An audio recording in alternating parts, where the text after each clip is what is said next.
right. Hey, ladies and gentlemen, are you ready? I feel good. Oh, yes. Oh, my love, I wanna make you move. Hey, hey, baby, all night long. My song is bad for you, baby, and everybody say with me. I gotta feel good, baby.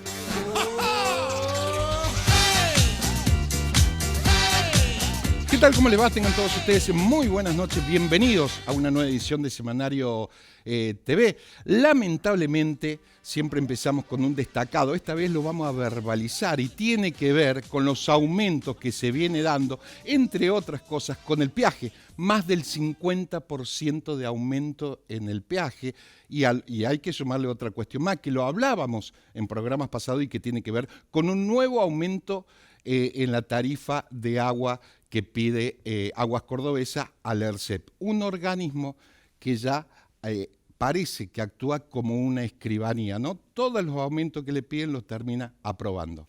Muy bien, pasando a la agenda de hoy, les paso a comentar que vamos a estar hablando en el segundo bloque con el doctor Armando Gutiérrez, exsecretario de la Universidad Nacional de Córdoba, hablando sobre toda esta problemática polémica de las universidades, corte presupuestario, un presupuesto que se va a discutir, pero que destina aparentemente 4,2 billones solamente a lo que el Consejo Interuniversitario pide cerca de 8 billones para el normal funcionamiento. Otras cuestiones también que tienen que ver con esta cuestión de las universidades, como es el financiamiento, las carreras, los estudiantes crónicos, etcétera, lo vamos a estar hablando en el segundo bloque. Pero ya paso a saludar al colega de La Voz del Interior, Edgardo Moreno, para meternos a hablar un poco de las internas de los partidos políticos y, por supuesto, el gobierno de Javier Milei, que todo parece que gira al presidente Milei. Edgardo, ¿cómo te va? Gracias por venir. No, gracias Muy por la gentil. invitación.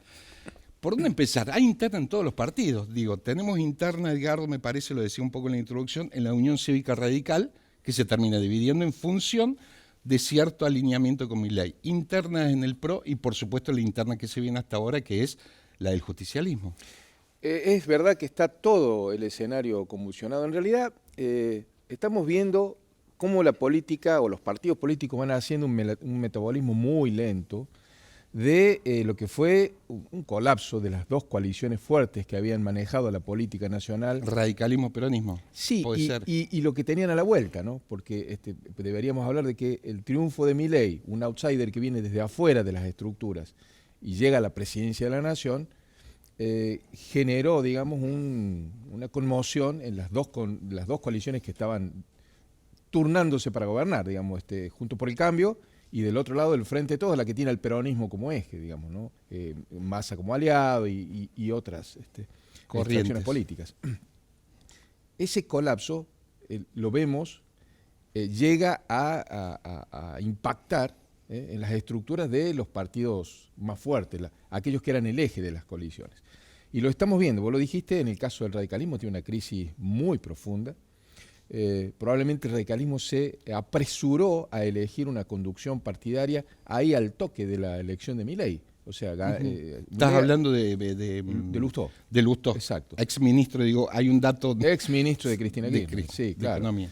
Digo un apresuramiento porque no había alcanzado a hacer el debate interno del radicalismo de qué había pasado con el triunfo de Milei y cómo quedaba el partido, que además tiene gobernadores, tiene administraciones provinciales y municipales con las cuales manejarse. Y territorio. Claro, manejo territorial.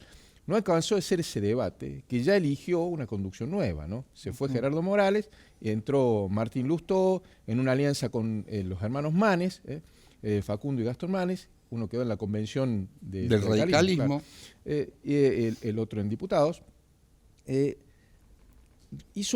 Se apresuró en la elección de eso. Es más, me parece incluso que tomó una elección muy extraña. Buscó en el padrón de afiliados el único que había sido ministro de Cristina Kirchner y lo puso como presidente, ¿no? Sí, en el momento del colapso del kirchnerismo como concepto, después del triunfo de Milei. que los radicales puros, de pura cepa, que no lo terminan todavía de digerir, ¿no? Porque fuiste ministro del partido antagónico, no es que fuiste ministro de, a lo mejor... Y esa interna ya venía mal, sí. porque Lustó 2 veces operó sobre la ruptura del bloque. La primera fue con Rodrigo de Loredo contra Mario Negri. Sí.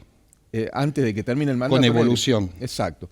Y ahora, digamos, con Manes contra Rodrigo de Loredo, digamos. Entonces, ahí hay un factor, una proyección de alianzas que Lustó está insinuando, muy cercana al kirchnerismo, que es un revulsivo. Y por el otro lado está, digamos, las tensiones que tiene el radicalismo en su relación con el gobierno.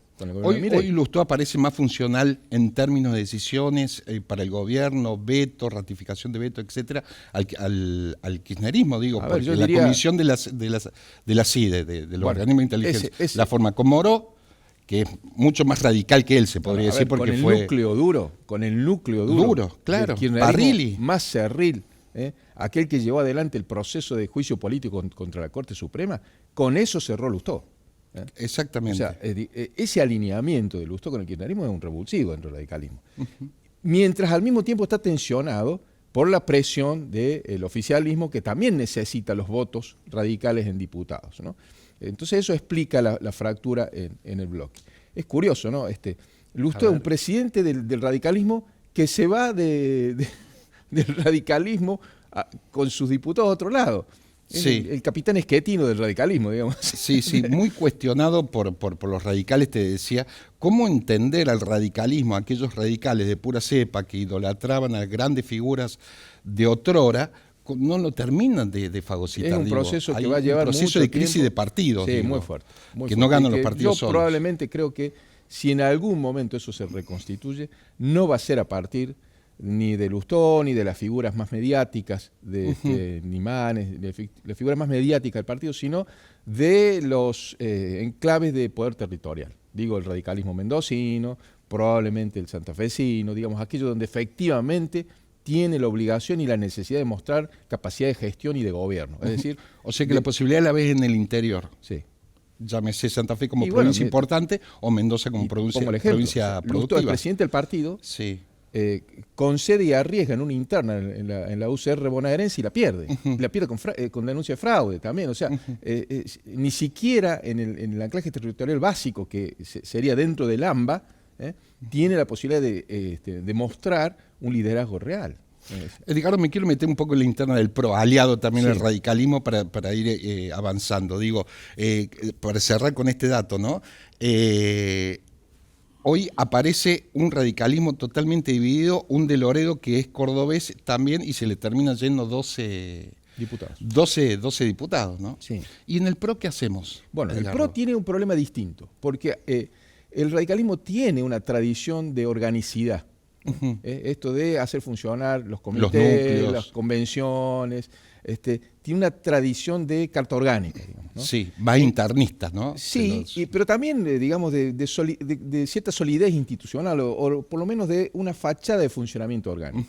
En cambio, el PRO siempre tuvo una aversión a todo lo que es funcionamiento orgánico del partido y ha sido mucho más de ¿Pragmático? de impronta mediática y de presencia en la opinión pública. Sí. Digo sus principales figuras, Macri, Patricia Bullrich, Rodríguez Larreta, aunque ahora esté apartado, María Eugenia Vidal, son figuras mediáticas de fuerte impronta en la opinión pública que desde ahí se generaba y se promovía la estructuración política. O sea que no tiene el tema de la organicidad como un problema que sí lo tiene el radicalismo. Pero tiene un inconveniente y es que si vos analizás las principales figuras, dónde están hoy, Macri se vio obligado a reasumir la conducción del PRO ante el desorden que había. Y ante una Patricia Bullrich que le presentaba batallas, que ya de Libertad Avanza, Que es digamos, prácticamente. era la presidenta anterior del partido, que está en el gobierno enfrentada con Macri y tironeando por llevar, digamos, algo de la estructura del PRO a la Libertad Avanza. Esta es la realidad. El otro precandidato presidencial, que es Horacio Rodríguez Larreta, está apartado directamente con un movimiento propio que no se sabe si es una línea interna del PRO o va a ser un partido propio de Rodríguez Larreta.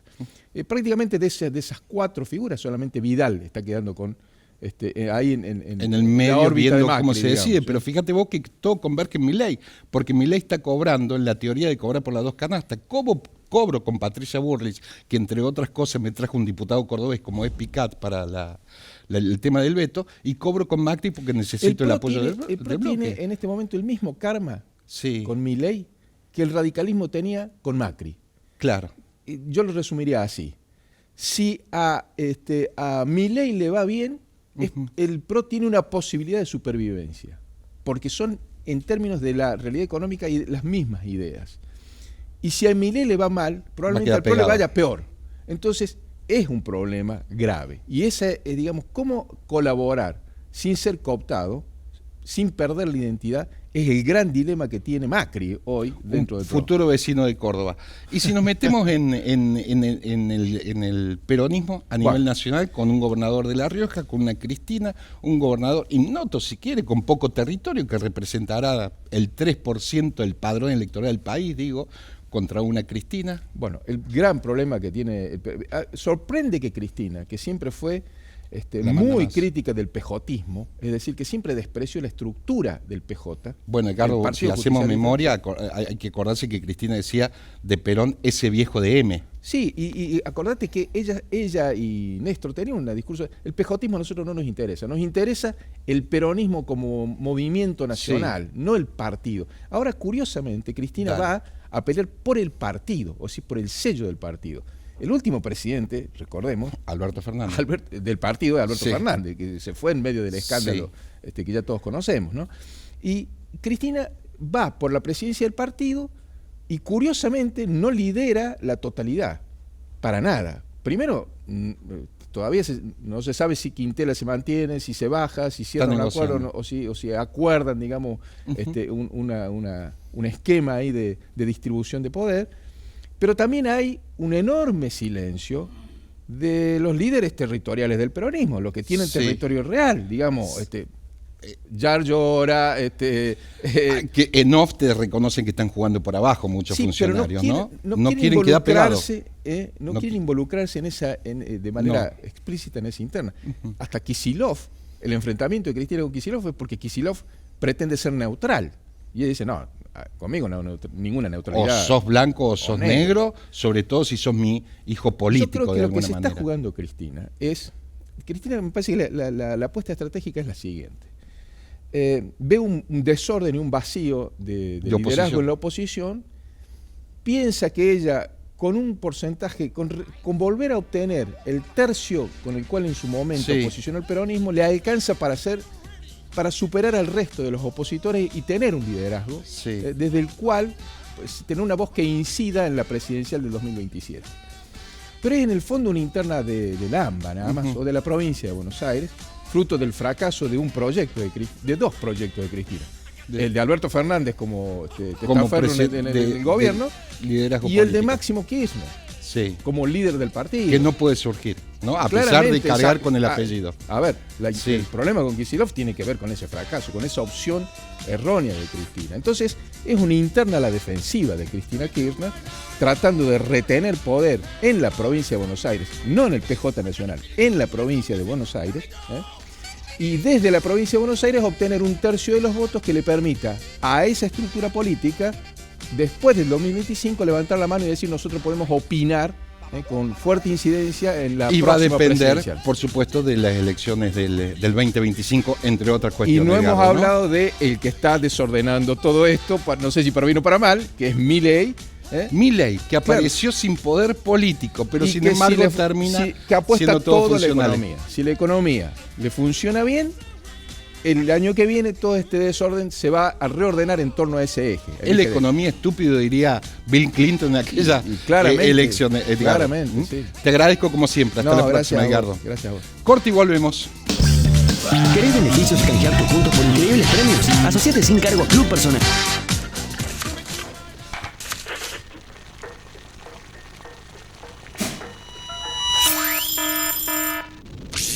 ¡Te agarré! Cada cosa en su lugar, mi amor. Las latas van en el contenedor de los secos. Bueno, mi amor, no sabía que era tan fanática. Lavamos, secamos y tiramos en el contenedor de los secos. Y no te olvides que te toca lavar los platos.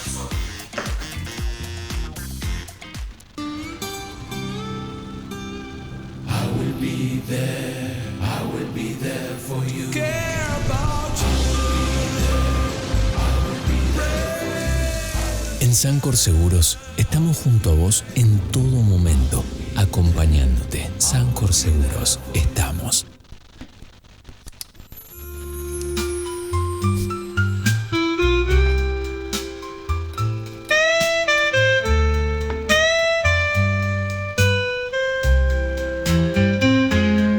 Poné el toque Manfrey a tus comidas. Manfrey. Llega el gordo de Navidad de la Lotería de Córdoba y viene con 500 millones en el gran sorteo final y con 40 sorteos por compra anticipada con millones en efectivo, autos y viajes que salen sí o sí. Conseguí tu fracción a 5.000 pesos en la agencia de tu barrio de Lotería de Córdoba.